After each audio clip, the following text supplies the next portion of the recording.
నమస్తే, welcome to okay TV. Present మన office దగ్గర ఉన్నాము.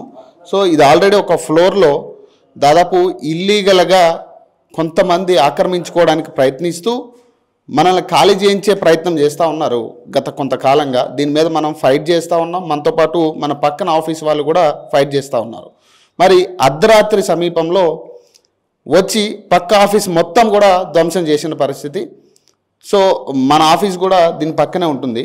సో మాట్లాడే ప్రయత్నం చేద్దాం. మనతో పాటు ఆఫీస్ ఓనర్ అయిన రమేష్ గారు ఉన్నారు. ఒకసారి మాట్లాడదాం. చెప్పండి, అంటే ఏం జరిగింది, అసలు ఎప్పటి నుంచి ఇష్యూ రన్ అవుతుంది? ఎందుకంటే మాకు మీకు కలిపే ఇష్యూ రన్ అవుతా ఉంది. మనం కేసు పెట్టడం జరిగింది. అసలు మీరు ఒకసారి చెప్పండి, అసలు ఏం జరుగుతూ ఉంది? అదే, నేను దాదాపు 25 సంవత్సరాల నుంచి ఉంటున్నాను. 2004లో ఇక్కడికి వచ్చాను. సో అప్పటి నుంచి ఉంటున్నాను. సో లాస్ట్ 3 సంవత్సరాల నుంచి ఓనరు ఖాళీ చేయమని చెప్పేసి గొడవ పెడతా ఉన్నది. ఎవరైతే నాకు అగ్రిమెంట్ ఇచ్చారు, జీపీఏ హోల్డర్ నేను అని చెప్పేసి ఫస్ట్ ఇక్కడ కింద వాచ్మెన్గా ఉండే సీను వీళ్ళందరూ కూడా నన్ను లాస్ట్ 2 years నుంచి ఆల్మోస్ట్ గొడవ పెడతా ఉన్నారు. ఆల్రెడీ ఇంత ముందు 3 కేసెస్ కూడా అయినాయి, ఎఫ్ఐఆర్ కూడా అయినాయి. అప్పుడు లైవ్లో మేము సామాను ఇలాగే తీసేసి కిందకి పట్టుకెళ్తా ఉంటే అవి మేము రికవర్ చేసుకున్నాము. మళ్ళీ పోలీసు వాళ్ళు వచ్చి మాకు పైన అన్నీ కూడా ఇచ్చారు. లాస్ట్ 3 times కూడా. రాత్రి 2 ఆ టైంలో ఒక 10 నుంచి 15 మంది వచ్చి మా లోపల మా అబ్బాయి పడుకుని ఉంటే అతన్ని లేపి ఫోర్స్ఫుల్గా అతన్ని కొట్టి ఇక్కడ 5 వరకు ఇక్కడే ఉంచేసి ఈ సామాను అవన్నీ కూడా దీంట్లో ఎక్కించుకుని వెళ్ళారు. డీసీఎంలోనో ఏదో వ్యాన్ ఏదో కింద తెల్లగా ఉందంట. సంబంధించిన సామాను ఏముండే సార్ ఇందులో?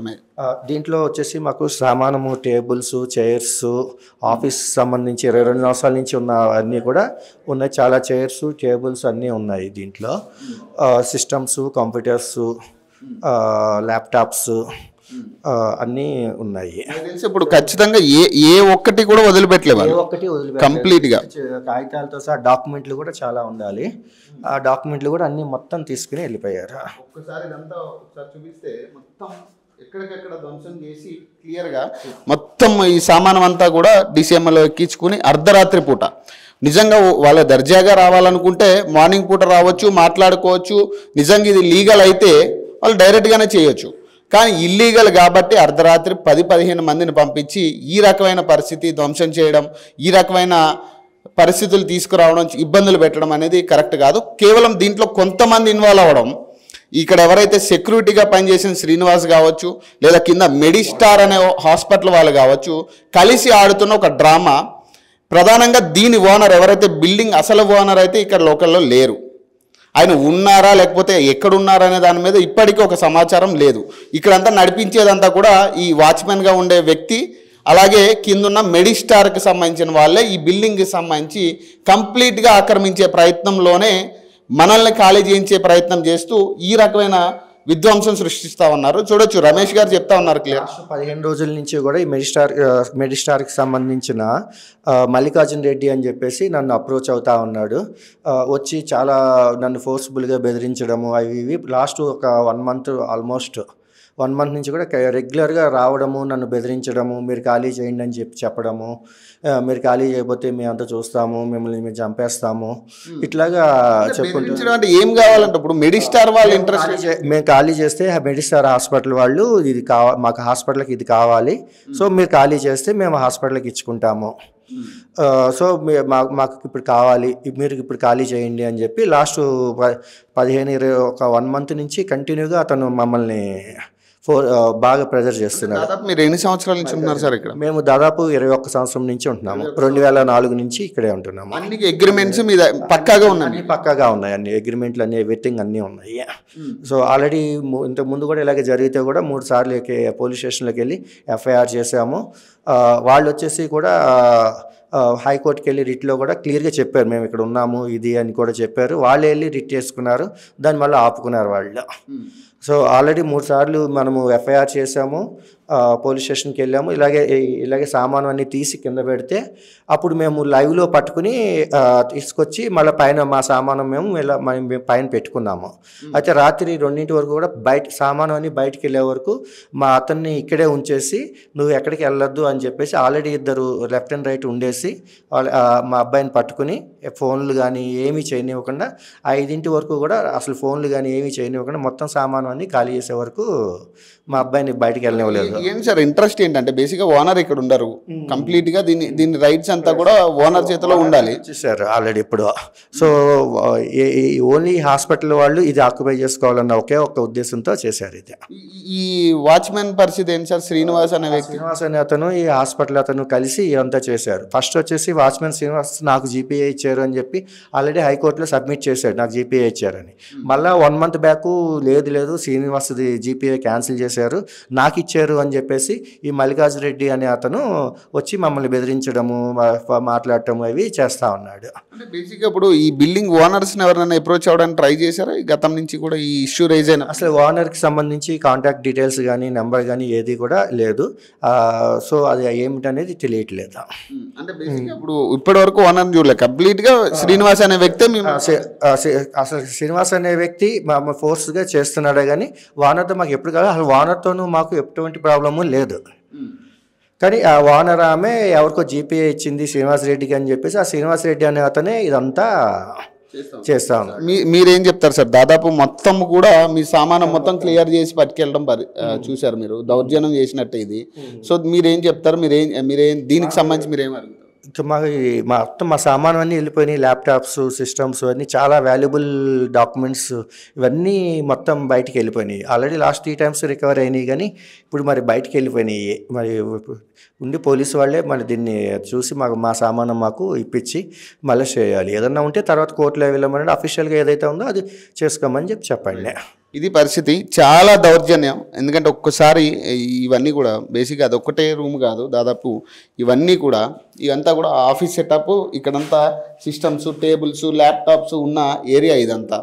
మరి వాటికి సంబంధించి కనీసం ఇప్పుడు ఒక ఫర్నిచర్ కానీ కనీసం దీనికి సంబంధించిన ఒక దాఖలాలు కూడా లేకుండా క్లియర్ చేసి చూడొచ్చు. ఇవన్నీ కూడా ఎక్కడికక్కడ చెల్లా చెదురు చేసి పట్టుకెళ్ళి సీసీటీవీ కెమెరా సెటప్ అన్ని మొత్తం ఉన్నాయి ఇక్కడ. సీసీటీవీ అది మొత్తం మీ సీసీటీవీ కెమెరాస్కి సంబంధించిన సెటప్ అంతా ఇక్కడ ఉండేది. మొత్తం సీసీటీవీలు కూడా ధ్వంసం చేశారా? మొత్తం సీసీటీవీలు అన్ని వైర్లు గీర్లు మొత్తం హార్డ్వేర్ అన్ని మొత్తం తీసుకుని వెళ్ళిపోయారు. అంత కక్ష ఏంటి సార్? ఇప్పుడు బేసిక్గా ఇప్పుడు ఇంత దౌర్జన్యంగా వాళ్ళు చేసే అంత కక్ష ఏంటి? ఇప్పుడు మన ఇంట్రెస్ట్ కదా, మనం ఖాళీ చేస్తామా లేదనేది మన ఇంట్రెస్ట్. అదే ఓన్లీ హాస్పిటల్ వాళ్ళు దీన్ని ఆక్యుపై చేసుకోవాలన్న ఒకే ఒక ఉద్దేశం. అంటే మీకేమనిపిస్తా ఉందండి, ఎవరు చేయించి ఉండొచ్చు? ఇది వచ్చేసి కింద వాచ్మెన్ శ్రీనివాసు ప్లస్ వాళ్ళ అబ్బాయి నరేంద్ర కలిపి ఇది అంతా చేశారు. అది పరిస్థితి. శ్రీనివాస్ అంటే ఒక వాచ్మెన్గా ఉండే వ్యక్తి ఇప్పుడు ఈ బిల్డింగ్ని ఆక్యుపై చేసే స్థాయికి ఎదిగాడంటే ఆలోచించవచ్చు ఏ రకమైన దందాలు చేస్తే ఈ పొజిషన్కి వచ్చే పరిస్థితి ఉందో ఒక్కసారి చూడొచ్చు. మరి ఇంత దౌర్జన్యంగా నాకు తెలిసి ఇన్ఫార్మ్ అయినా చేయాలి కనీసం ముందు. ఇంత దౌర్జన్యంగా చేయడం కరెక్టా అనేది కూడా ఒక క్వశ్చన్ మనం వేసుకోవాలి. ఎందుకంటే ఒక ఆఫీస్లోకి ఎంటర్ అయ్యి పే చేస్తున్నాం, రెంట్కుంటున్నాం, మరి అలాంటప్పుడు రెంట్కు ఉండే వాళ్ళకు ఒక ఇన్ఫర్మేషన్ ఇవ్వాలి, కనీస ఇన్ఫర్మేషన్. ఎందుకంటే ఇప్పుడు ఏమేమి పోయినాయో కూడా కనిపెట్టే పరిస్థితి లేదు. ఇప్పుడు సిస్టమ్స్ ఏమున్నాయి, అసలు అందులో డాక్యుమెంట్స్ ఏమున్నాయి, ఇవన్నీ కూడా చాలా లెక్కలు ఉంటాయి. మరి వీటన్నిటికీ సమాధానం చెప్పాల్సిన వాళ్ళు ఈ బిల్డింగ్కి సంబంధించి ఎవరైతే బాధ్యతలు తీసుకుంటా ఉన్నారో మాట్లాడుతూ ఉన్నారో మల్లికార్జున అనే వ్యక్తి లేదా ఇప్పుడు శ్రీనివాస్ అనే వ్యక్తి వాళ్ళ అబ్బాయి ఎవరైతే ఉన్నారో వీళ్ళందరూ కూడా సమాధానం చెప్పాలి. వీటికి ఎక్కడికి వెళ్ళిన ఈ డాక్యుమెంట్స్, అసలు ఈ డాక్యుమెంట్స్ ఉన్నాయా లేవా? సో వీటన్నిటికీ సమాధానం చెప్పాలి. మరి చెప్పడానికి మీరు సిద్ధంగా ఉన్నారనేది కూడా చూసుకోవాలి ఫస్ట్. ఎందుకంటే ఇది చాలా దౌర్జన్యమైన పరిస్థితి. సో ఏ రకమైన మీరు ఫోన్లు చేసి బెదిరించి ఉండొచ్చు, లేదంటే దానికి సంబంధించిన రెస్పాన్స్ మా నుంచి ఎక్స్పెక్ట్ చేసి ఉండొచ్చు. కానీ మీరు ఇట్లాంటి పని చేసినప్పుడు ఖచ్చితంగా ఇది చీటింగ్ కేసు అవుతుంది. ఖచ్చితంగా ఇది ఒక దౌర్జన్యంగా ఒకరి హక్కుని లేదా ఒకరి సామ్రాజ్యంలోకి వచ్చి మీరు లాక్కెళ్ళిన పరిస్థితి. ఇవన్నీ కూడా మరి దీనికి అన్నిటికీ సమాధానం ఎవరు చెప్తారు? ఇప్పుడు ఓనర్ అనేవాడు టెనెంట్స్తో కాంటాక్ట్లో లేడు. మరి కాంటాక్ట్లో లేకుండా చేశారా కాంటాక్ట్లో మీరే చేశారా అనే అనుమానాలు కూడా చాలా వస్తున్నాయి. ఎందుకంటే ఓనర్కి టెనెంట్కి కనీసం కొంతైనా రిలేషన్ ఉంటుంది. ఎక్కడైనా. కానీ మరి ఆ రిలేషన్ కూడా బ్రేక్ చేసే పరిస్థితి మీరేమన్నా చేశారా ఓనర్ని అనే డౌట్స్ కూడా వస్తాయి. దీనికి సంబంధించి కూడా మనం మాట్లాడదాం. ఫస్ట్ అయితే ఒక్కసారి ఆఫీస్ ఒక్కసారి మనం చూసుకుంటే ఎక్కడికక్కడ ఖాళీ చేసిన పరిస్థితి, మరి ఎక్కడికి తీసుకెళ్లారు, వీటితో ఏం పని వాళ్ళకి అనే దాని మీద చూడొచ్చు. ఇది ఎయిర్టెల్ది CCTVకి వైఫై కనెక్షన్ అన్నీ ఇచ్చాము. సో ఇవన్నీ కూడా మరి ఎక్కడికి తీసుకెళ్లారు, ఎవరికి అంత అవసరం ఉంటుంది? సో ఆయన పక్కాగా చెప్తా ఉన్నారు. వాచ్మెన్ శ్రీనివాస్, మల్లికార్జున్, వాచ్మెన్ శ్రీనివాస్ వాళ్ళ అబ్బాయి ఎవరైతే ఉన్నారో వీళ్ళు, నరేంద్ర అనే వ్యక్తి, వీళ్ళందరూ కలిసి చేసిన కుట్రగానే ఇది చూస్తున్నాం. మరి ఇప్పుడు పోలీస్ స్టేషన్ కూడా మేము వెళ్ళే ప్రయత్నం చేస్తాం. మరి పోలీసులు దీని మీద అన్న చర్యలు తీసుకుంటారా లేదా? ఎందుకంటే గతం నుంచి మేము పోరాడుతూనే ఉన్నాం. మా ఆఫీస్ కూడా ఇదే పరిస్థితిలో ఉంది. కాకపోతే ఏంటంటే అది మీడియా సంస్థ కాబట్టి దాని మీద చేయడానికి కొంత ఆలోచించి ఉండొచ్చు. కానీ మరి ఇలాంటి వాళ్ళ అమాయకులను కూడా బ్రేక్ చేసే పరిస్థితి ఉంది కదా. సో ఖచ్చితంగా దీని మీద మేము కూడా ఒకే టీవీ తరపు నుంచి సపోర్ట్గా ఉంటాం, కొట్లాడతాం. మేము కొట్లాడుతూనే ఉన్నాం. మేము కూడా ఒకే టీవీ తరపు నుంచి మేము చాలాసార్లు ప్రశ్నించడం జరిగింది. మరి వాళ్ళ దగ్గర నుంచి ఎటువంటి సమాధానం కానీ, కనీసం ఈ GPO ఎవరి దగ్గర ఉందనే విషయం కానీ ఇప్పటిదాకా క్లారిటీ లేదు. మరి వాళ్ళ అబ్బాయికి ఇచ్చారా లేదా శ్రీనివాస్కే రాసిచ్చారా? శ్రీనివాస్కి రాసిస్తే ఏ పరిస్థితుల్లో మరి ఓనర్ రాసిచ్చే సిచ్యువేషన్ ఉంది అనే దాని మీద కూడా మరి శ్రీనివాస్ ఏమన్నా వాళ్ళని బెదిరించాడా?